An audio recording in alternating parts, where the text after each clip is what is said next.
Really bad, Mikey. This will be my first ever product review.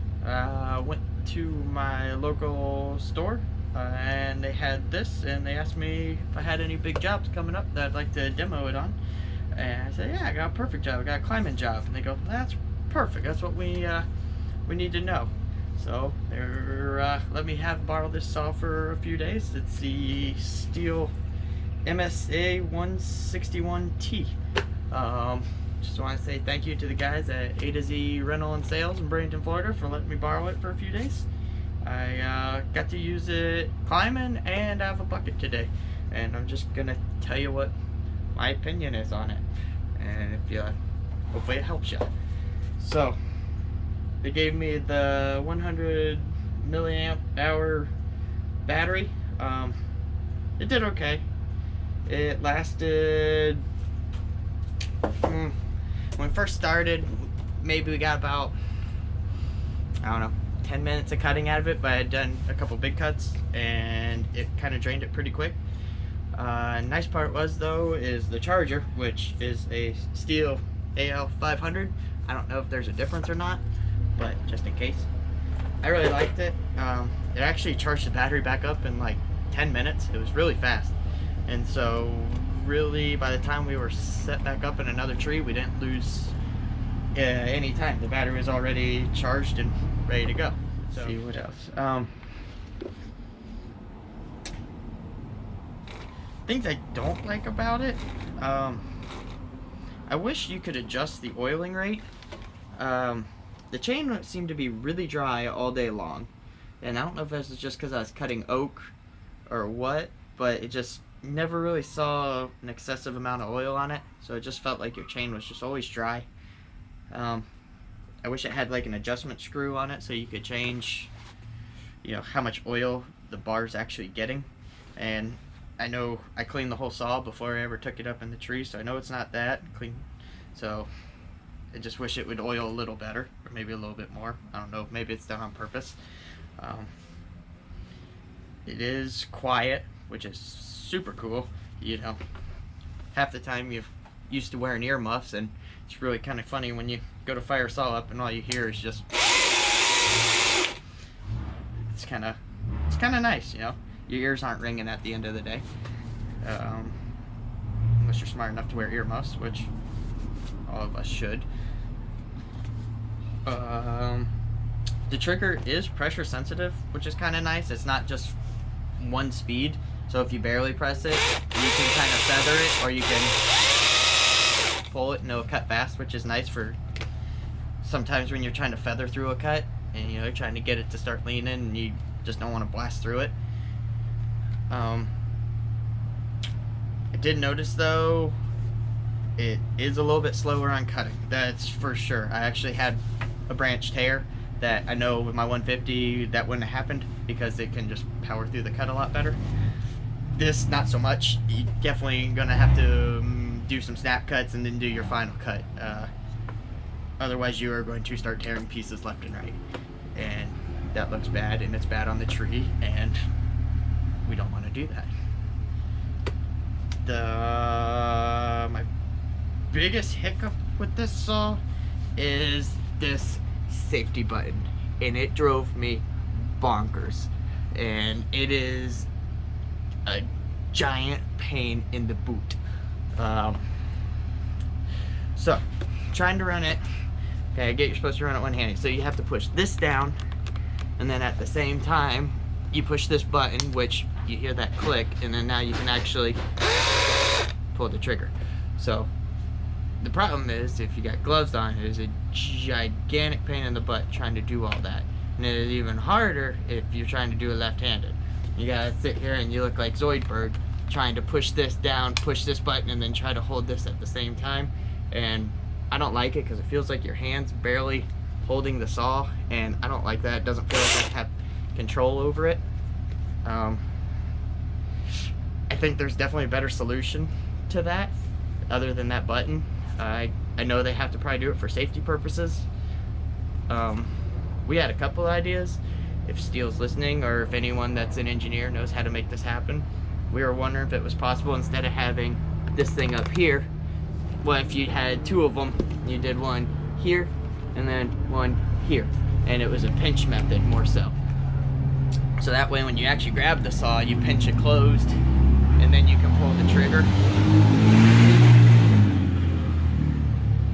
It's a Chummins. But anyway, so you can actually have them on the sides, so when you grab it, you can pull it closed, and then you could actually, that'd be your two safeties, and then you could actually run your trigger. We thought that would be a lot nicer, and then that way, left or right-handed, it works.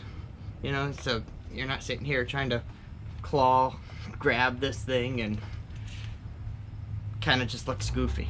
And I don't like it because I don't feel like I have control over the saw, and if you don't have control over the saw, it feels like a really good way to cut yourself. And no one wants that. Honestly, I really like the saw for pruning.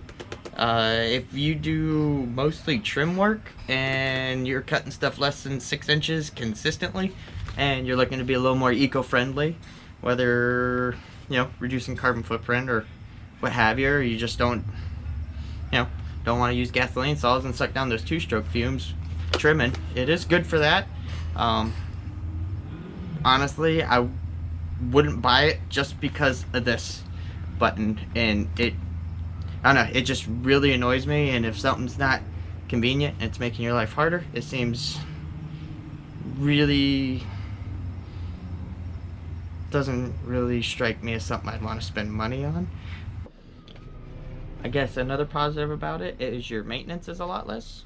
You're not cleaning an air filter out, and there's no gasoline, so that saves you some money there at least. You know, you're not putting gas in it.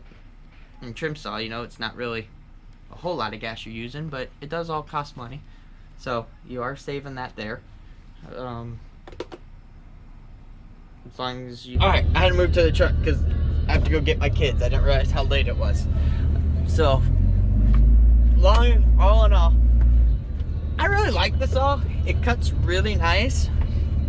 If you were strictly going to be doing a lot of pruning and cutting stuff 6 inches or smaller, I think you'd probably like the saw. Other than me personally, I hate the safety mechanism. There's got to be a lot smarter solution than what this is. It just,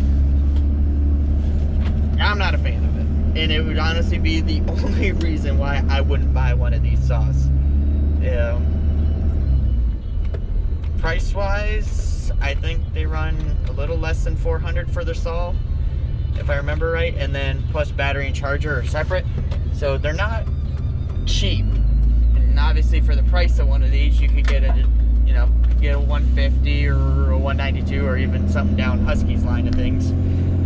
I don't know how Husky's electric saw compares, whether either in price or in quality. Never touched one. Maybe I'll get to use one day, and then I can do a review on that and let you know. But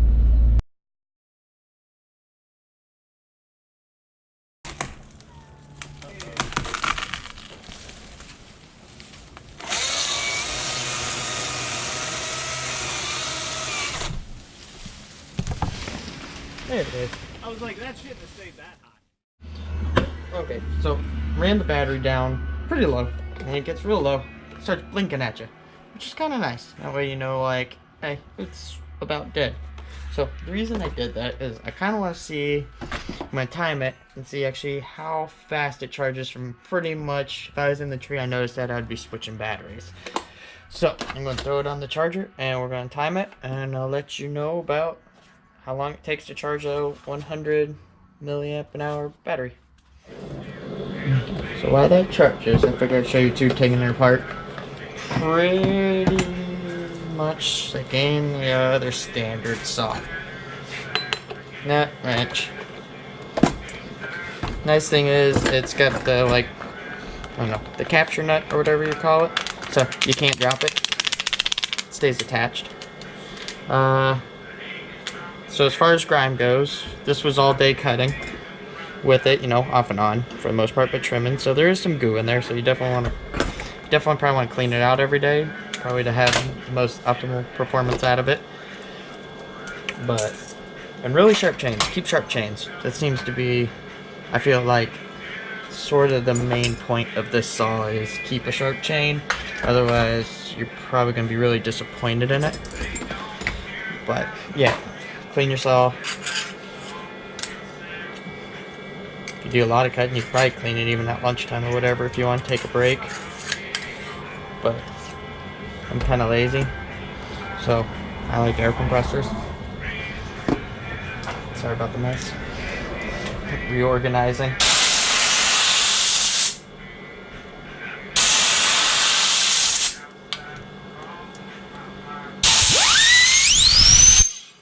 I don't know, I just find that fun. Sorry.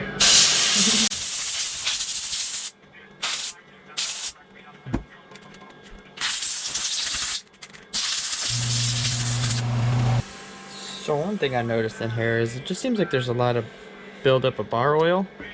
I don't know if that's always that way.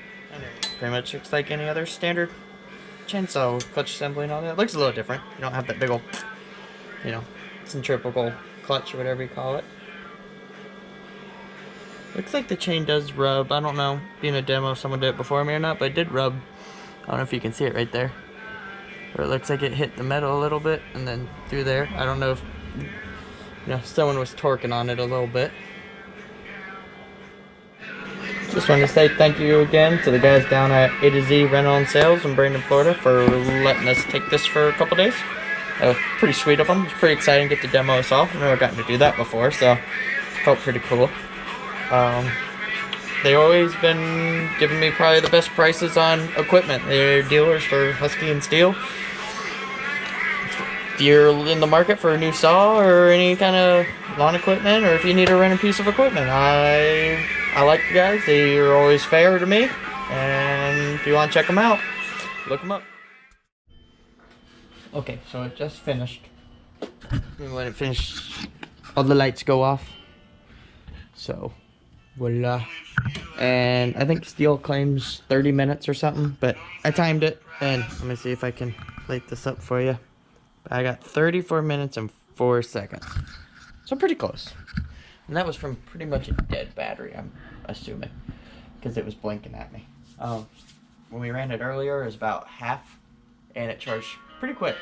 It was probably not as low as I thought it was. So, like, within 15 minutes, it was fully charged again and ready to go.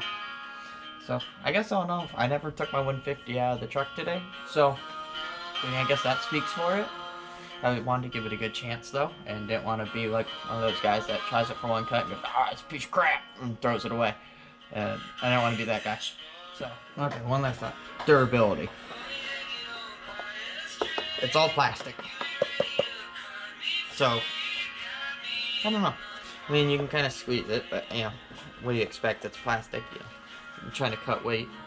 How would it survive dropping out of a tree? I don't know, but it ain't mine. I don't want to find out the hard way. I don't want to pay for it.